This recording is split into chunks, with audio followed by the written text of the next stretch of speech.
من الشيطان الرجيم. بسم الله الرحمن الرحيم.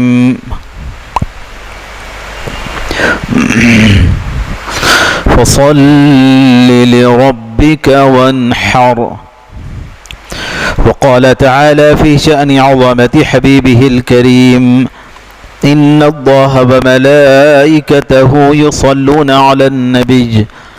يا أيها الذين آمنوا صلوا عليه وسلموا تسليما.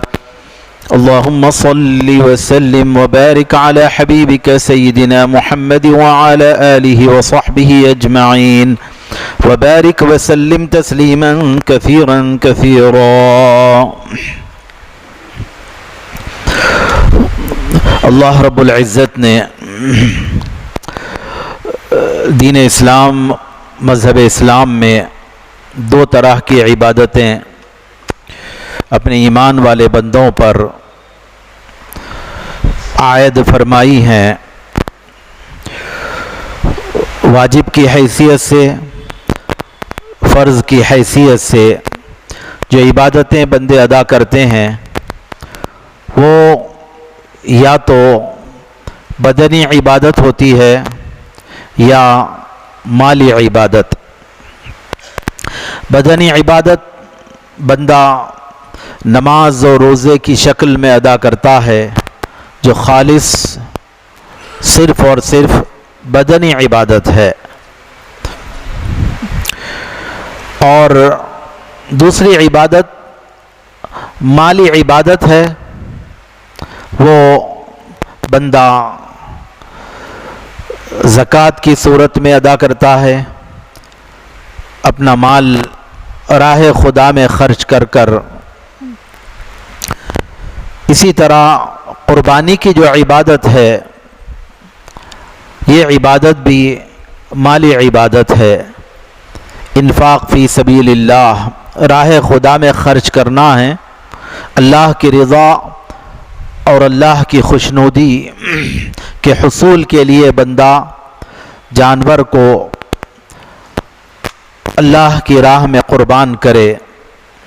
قربانی کے دنوں میں جو مخصوص قربانی کے دن ہیں، قربانی کے ان دنوں میں اللہ کی رضا اور خوشنودی کے لیے جانور کی قربانی دینا، جانور کو قربان کرنا، یہ قربانی کی عبادت کہلاتی ہے. جو اضحیہ ہم جسے کہتے ہیں،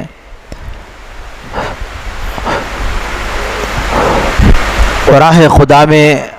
قربان کیا جانے والا جانور، یہ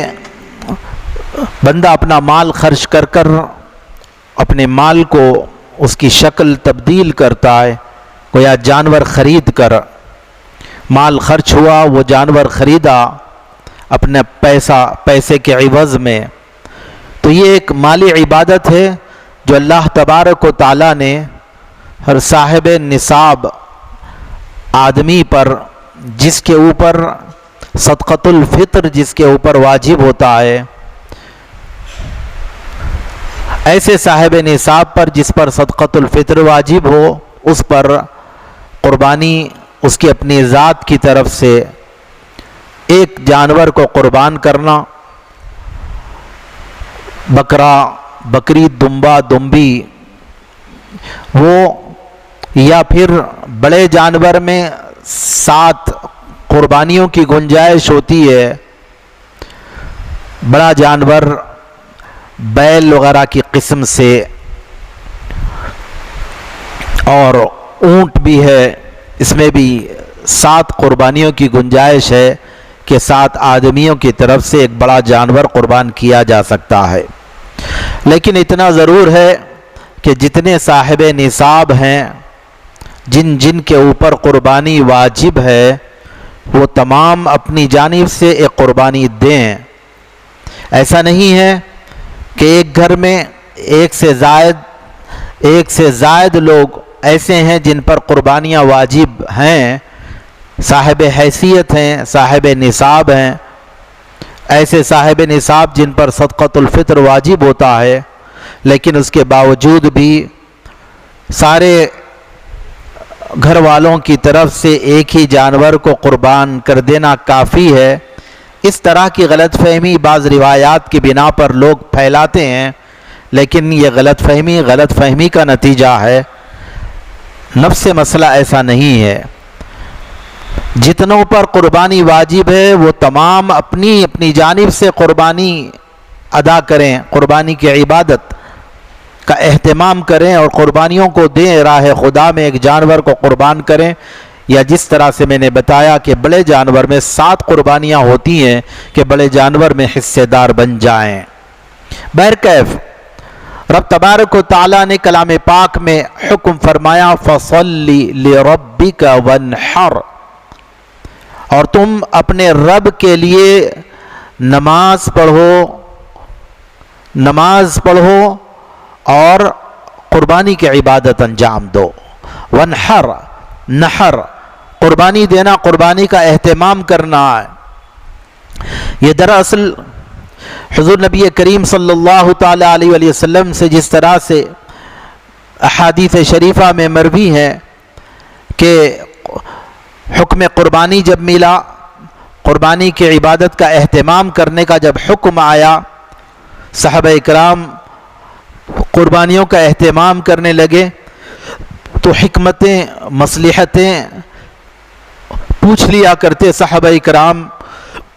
نبی پاک صلی اللہ تعالیٰ علیہ وآلہ وسلم سے استفسار کیا، پوچھا کہ ما هذه الاضاحی، اے اللہ کے رسول صلی اللہ تعالیٰ علیہ وآلہ وسلم یہ قربانیاں کیا ہیں؟ نبی کریم صلی اللہ تعالیٰ علیہ وآلہ وسلم نے ارشاد فرمایا سنت ابیکم ابراہیم، یہ تمہارے بابا حضرت سیدنا ابراہیم علیہ السلام کی سنت اور ان کا طریقہ ہے۔ دراصل اللہ تبارک و تعالیٰ نے حضرت سیدنا ابراہیم علیہ السلام کو ان کے اپنے لخت جگر، نور نظر، جگر پارے، جگر کے ٹکڑے، ان کے محبوب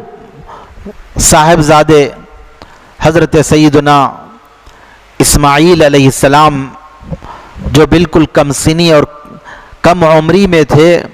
مولا تبارک و تعالیٰ نے انہیں قربان کرنے کا حکم دیا۔ یہ بات اپنی جگہ طے ہے کہ مذہب اسلام میں انسانی قربانی نہیں ہے کہ کسی انسان کو بلی چڑھائی جائے، کسی انسان کو قربان کیا جائے۔ یہ ابتدا سے ہی مذہب اسلام میں اس کا کوئی کانسیپٹ نہیں اور یہ رائج نہیں، اور کسی طرح سے بھی یہ کبھی بھی اسلام کا حصہ، مذہب اسلام کا حصہ نہیں رہا ہے۔ ہاں، آزمائش کے طور پر حضرت سیدنا ابراہیم علیہ السلام سے اللہ تبارک و تعالیٰ نے اپنے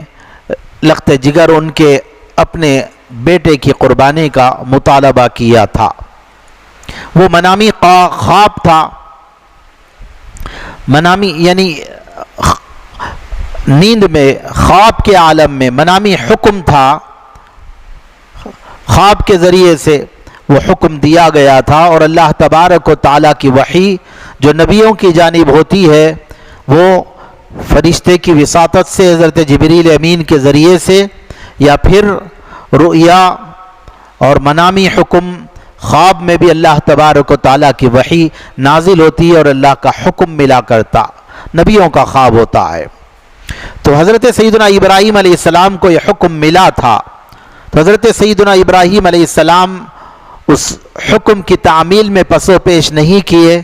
تذبذب کا شکار نہیں ہوئے، شش و پنج میں مبتلا نہیں ہوئے، آگے پیچھے نہیں ہوئے، بلکہ فوری طور پر انہوں نے اپنے آپ کو تیار کیا۔ رب تبارک و تعالیٰ کا جب حکم انہیں ملا کہ اپنے صاحبزادے کو قربان کریں، چنانچہ حضرت ابراہیم علیہ السلام نے اپنے صاحبزادے کی قربانی کے لیے اپنے آپ کو تیار کیا، اپنے صاحبزادے کو تیار کیا، وہ خود بھی تیار ہوئے، اہتمام کیا مکمل طور پر، اور وہ قربانی کو راہ خدا میں انہوں نے پیش کیا، اور قربانی کے مکمل قربانی کے ارادے سے حضرت اسماعیل جو کم سن تھے، کم عمر تھے، چھوٹے بچے تھے ان کے حلقوم پر، ان کے گلے پر انہوں نے چھرا چلا دیا، جس سے عمومی طور پر قربان کیا جاتا ہے۔ کسی بھی جانور کو جس طرح سے ذبح کیا جاتا ہے، مولا تعالیٰ کا حکم تھا، حضرت ابراہیم نے اپنے مولا کے حکم کے آگے سر تسلیم خم کیا۔ پورے مضبوط ارادے کے ساتھ انہوں نے جب اپنے لخت جگر اور اپنے جگر پارے، اپنے نور نظر، اپنے چہیتے بیٹے کے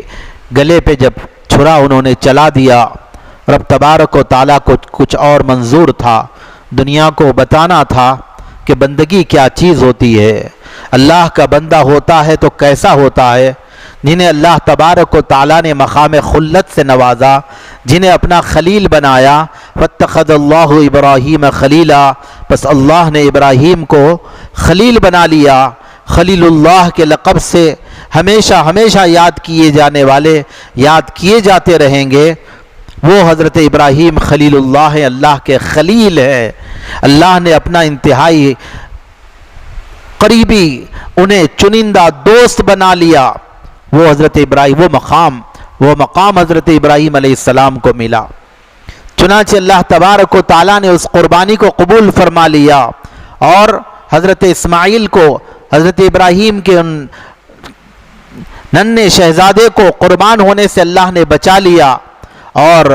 ان کے بجائے وَفَدَيْنَاهُ بِذِبْحٍ عَظِيمٍ، کلام مبین میں رب تبارک و تعالیٰ نے آیت کریمہ بھی نازل فرمائی کہ ہم نے اسماعیل کو بچا کر ان کے فدیے میں ذبح عظیم دیا ہے، ایک عظیم قربانی دی ہے۔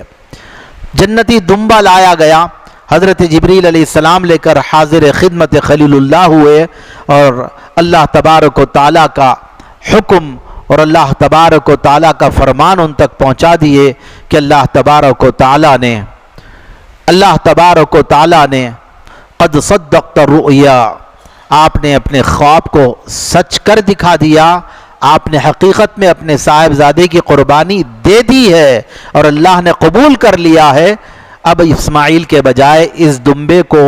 اور اس بکرے اور اس دمبے کو قربان کر دے۔ یہ قربانی ہے، ہم قربانی دیتے ہیں تو اس قربانی کو یاد کرنا ہماری ذمہ داری ہے، یہ کہ اللہ کا حکم تھا۔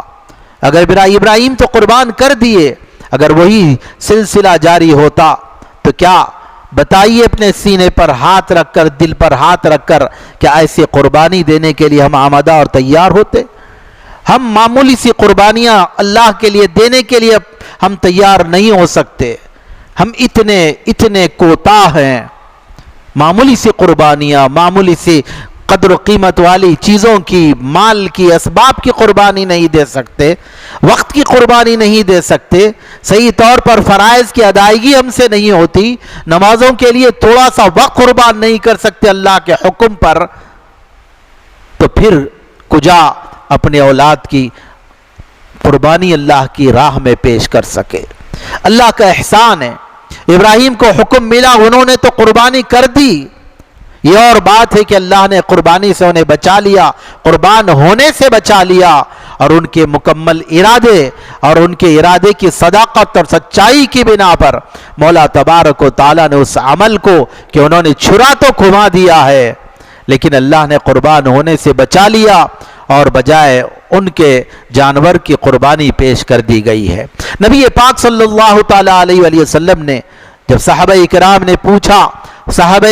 نے پوچھا کہ قربانی کیا ہے، تو نبی پاک صلی اللہ تعالیٰ علیہ وسلم نے وہی بات فرمائی، سنت ابیکم ابراہیم، تمہارے بابا ابراہیم کی سنت ہے۔ ابراہیم کی سنت کیا تھی؟ اللہ اکبر۔ حضرات گرامی، یہ قربانی کے دن، یہ ذی الحجہ کا مہینہ قربانی کا مہینہ ہے، جہاں حج کی عبادت کا اہتمام ہوتا ہے۔ وہ حج کی عبادت جو بیت اللہ کے پاس پہنچ کر، کعبۃ اللہ کے پاس پہنچ کر، حرم مکی میں پہنچ کر، مکہ شریف پہنچ کر حج کی عبادت کا اہتمام کرتے ہیں ذی الحجہ کے مہینے میں، ذی الحج کے مہینے میں، تو دنیا کے ہر طرف ہر کونے ہر خطے میں رہنے والوں کے لیے بھی ذی الحجہ کا مہینہ اس اعتبار سے بھی اہمیت کا حامل ہے، وہ بھی ایک اہم ترین خصوصی عبادت کا اہتمام کرتے ہیں، وہ قربانی کی عبادت کا اہتمام کرتے ہیں، اللہ کے لیے قربانی پیش کرتے ہیں۔